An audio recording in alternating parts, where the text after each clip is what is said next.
માત્ર 1 ચમચી ઘી અને 1 કિલો મીઠાઈ રેડી અને એકદમ મોંમાં મૂકતા જ પીગળી જાય તેવી. હેલો ફ્રેન્ડ્સ, હું છું શીતલ, તમારું સ્વાગત છે મારા કિચનમાં. આજે આપણે બનાવીશું મેંગોમાંથી એકદમ ઝટપટ બની જાય તેવી અને સુપર હેલ્ધી મીઠાઈ.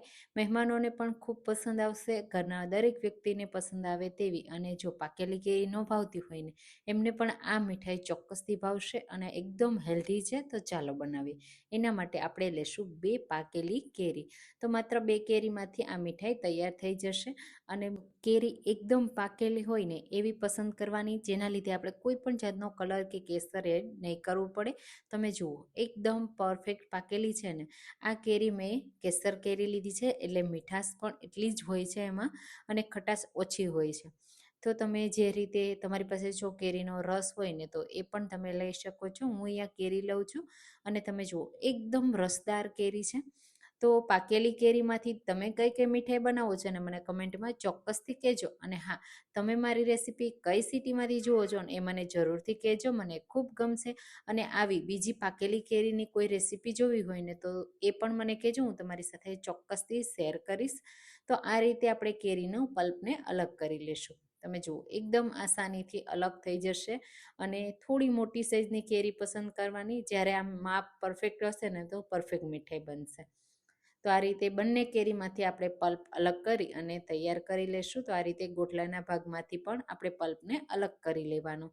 તો કેરીના ટુકડા આ રીતે તૈયાર કરી લીધા છે. હવે એક મોટું મિક્સર જાર લેશું અને એમાં તૈયાર કરેલા આ કેરીના બધા ટુકડા એડ કરી દેશું. તો તમે જે પણ કેરી લો ને એ કેરી સરસ રીતે ખાટી મીઠી અને ગળી હોય ને એવી લેવાની છે. સ્પેશિયલી જો મીઠાશવાળી હશે ને તો આ મીઠાઈ છે ને એ મીઠાશ ઓછી એડ કરવી પડશે અને પ્લસ છે ને બહુ ટેસ્ટ એવી બનશે. હવે આપણે એમાં એડ કરીશું ફ્રેશ કોકોનટ, તાજા નાળિયેર. તો આ રીતનું નાળિયેર લીધું, એને આપણે છાલ કાઢી લીધી અને આ રીતના ટુકડા કરી લીધા છે. હવે અહીંયા મેં 2 નાળિયેર લીધા હતા. હવે એમાંથી 2 આ રીતના કપ ભરાઈ અને ટુકડા તૈયાર થયા છે. સાથે આપણે એમાં એડ કરીશું 1 કપથી થોડી ઓછી ખાંડ. તો પોણા કપ જેટલી મેં એડ કરી છે. સાથે આપણે એડ કરીશું ઘરની ફ્રેશ મલાઈ. હવે તમે કહેશો કે મલાઈ ન હોય તો મલાઈની જગ્યાએ તમે થોડું દૂધ એડ કરી દેજો, અથવા તો તમે સ્કીપ કરી શકો છો. દૂધ મલાઈ વગર પણ આ મીઠાઈ તૈયાર કરી શકાય છે. પણ થોડી ક્રીમીનેસ આવશે, રિચનેસ આવશે ને એટલા માટે મેં મલાઈ એડ કરી છે. અને આ રીતની પેસ્ટ તૈયાર કરી લેવાની. આ રીતની તમને એવું લાગશે કે કોઈ ટુકડા રહી ગયા છે, પણ તમારે ચેક કરી લેવાનું. જો ટુકડા હોય ને તો તમારે ફરીથી બ્લેન્ડ કરી લેવાનું. અને બસ હવે આપણી મીઠાઈનો બેઝ રેડી છે. આપણે મીઠાઈને હવે કૂક કરવાની છે. તો કોઈ પણ વાસણ લઈ લેવાનું જે જાડા તળિયાવાળું હોય ને એવું, અને એમાં આ રીતે એડ કરી દેશો. તમે નોનસ્ટિક વાસણમાં પણ બનાવી શકો છો અને આ રીતે સ્ટીલના વાસણમાં પણ આ મીઠાઈને રેડી કરી શકો છો. હવે આ રીતે બધો પલ્પ એડ કર્યા પછી હજી આપણે એકદમ ટેસ્ટી બનાવવા માટે એડ કરીશું 1/4 કપ મિલ્ક પાવડર, જે 10 રૂપિયાના પેકેટમાં આવે ને બસ મેં માત્ર એટલો જ એડ કર્યો છે 2 નાળિયેર સામે. અને જો મિલ્ક પાવડર તમારી પાસે ન હોય અને તમારે સ્કીપ કરવો હોય ને તો સ્કીપ કરવાનો, અને એની જગ્યાએ તમે ડ્રાયફ્રૂટનો પાવડર એડ કરી શકો છો, કાજુનો પાવડર બનાવી એડ કરી શકો છો. બસ આ રીતે મિક્સ કરી દેવાનો છે. બહુ મિશ્રણ ગરમ ન હોય ને ત્યારે જ મિલ્ક પાવડરને આપણે એડ કરવાનો છે, એટલે પ્રોપર મિક્સ થશે અને એમાં કોઈ પણ જાતના લમ્સ કે ગાંઠા નહીં બને. હવે આપણે કન્ટિન્યુઅસલી ચલાવતા જ રહેવાનું છે. 2 થી 3 મિનિટ થશે ને એટલે થોડું થીક થશે, તમને દેખાશે, કલર પણ થોડો ચેન્જ થશે. અત્યારે પીળાશ ઉપર લાગે છે, પણ જેમ જેમ સરસ રીતે કૂક થશે અને સરસ એવું સેટ થશે ને એટલે કલર સરસ એવો આવી જશે. તો અહીંયા તમે જુઓ થોડું થીક થઈ ગયું ને, તો ખાસ ધ્યાન રાખવાનું, ગેસની ફ્લેમ મીડિયમ રાખવાની, કારણ કે જે પાણીનો ભાગ હશે ને એ થોડો બહાર ઉઠશે. આ રીતનું થીક થઈ જાય ને ત્યાં સુધી મીડિયમ રાખી શકો છો અને પછી હાઈ ગેસની ફ્લેમ પર પણ કૂક કરી શકો છો. એકદમ પ્રોપર પેનથી અલગ થવા લાગે, મિશ્રણ એકદમ થીક થઈ જાય ને ત્યાં સુધી આપણે એને કૂક કરવાનું છે. તો આ મીઠાઈને કૂક થતાં 8 થી 10 મિનિટનો સમય લાગશે, જ્યાં સુધીમાં પ્રોપર એ સેટ કરવા લાયક તૈયાર થશે. તો આ રીતે કન્ટિન્યુઅસલી ચલાવતા ચલાવતા તમે જુઓ 5 મિનિટ લાગી છે અને આ રીતનું થીક થઈ ગયું છે.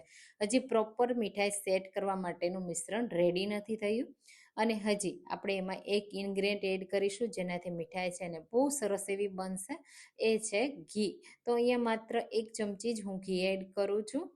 અને મિક્સ કરી દેશું. જો તમને ઘીની ફ્લેવર વધારે પસંદ હોય ને તો 2 ટેબલ સ્પૂન જેટલું ઘી એડ કરી શકાય.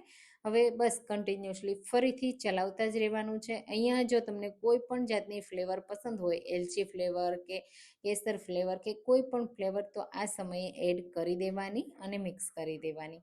હું અહીંયા નેચરલ મેંગો ફ્લેવર જ રાખું છું, એટલે કોઈ ફ્લેવર એડ નથી કરતી. હવે અહીંયા તમે જુઓ, ચલાવતા ચલાવતા 5 મિનિટ વધારે થઈ, ટોટલ 8 મિનિટનો સમય લાગ્યો અને આ રીતે મિશ્રણને ભેગું થવા લાગ્યું છે. પેનથી પણ અલગ થવા લાગ્યું છે. સ્ટીલનું વાસણ છે એટલે થોડું નીચે આ રીતે બસ ચોટશે, બેસશે નહીં કે બળશે નહીં. એટલા માટે તમે નોનસ્ટિક વાસણ પણ યુઝ કરી શકો છો. અને બસ ખાસ એ વાતનું ધ્યાન રાખવાનું, આ રીતે ચમચાથી પાડો ને તો તરત જ પડવું ના જોઈએ, એટલું થીક કરવાનું છે. અને તમે ફેરવો ને તો આ રીતે એકદમ ગોળો વળવો જોઈએ બધા મિશ્રણો એકસાથે, એવું થીક કરવાનું છે એટલે પ્રોપર સેટ થશે. હવે આપણે એને સેટ કરવા માટે કોઈ પણ પ્લેટ કે થાળી લઈ લેવાની, આ રીતે એમાં ઘી લગાવી દેવાનું અને મિશ્રણ એડ કરવાનું. તો મેં 2 પ્લેટમાં સેટ કર્યું છે. તમે મોટી પ્લેટમાં પણ સેટ કરી શકો છો. આ રીતે ઉપરથી સ્મૂથ કરી દેશું. અને બસ ઉપરથી જો તમને ડ્રાયફ્રૂટવાળી પસંદ હોય ને ઉપરથી ડ્રાયફ્રૂટ પણ એડ કરી શકો છો. હું સિમ્પલ જ રાખું છું. અને હવે 1 કલાક માટે ઠંડી થવા દેશું. 1 કલાક પછી તમે જુઓ પ્રોપર સેટ થઈ ગઈ. તમે 1 રાત માટે પણ સેટ થવા માટે રાખી શકો છો. પછી આ રીતે એમાં કટ લગાવી દેશું. અને પછી આ મીઠાઈને તમે 8થી 10 દિવસ સુધી પણ સ્ટોર કરીને રાખી શકો છો. ફ્રીઝમાં રાખવાની અને બહાર 3થી 4 દિવસ સારી રહેશે. બસ આ રીતે આસાનીથી આપણે મીઠાઈ બનીને તૈયાર થઈ ગઈ છે. જો આવી મેંગો બરફી તમે ટ્રાય ના કરી હોય તો આ રેસીપી એકવાર ચોક્કસથી ટ્રાય કરજો. નાના બાળકોથી લઈ મોટા બધાને ભાવશે. મહેમાનોને સર્વ કરશો ને તો મહેમાનોને પણ ખૂબ પસંદ આવશે.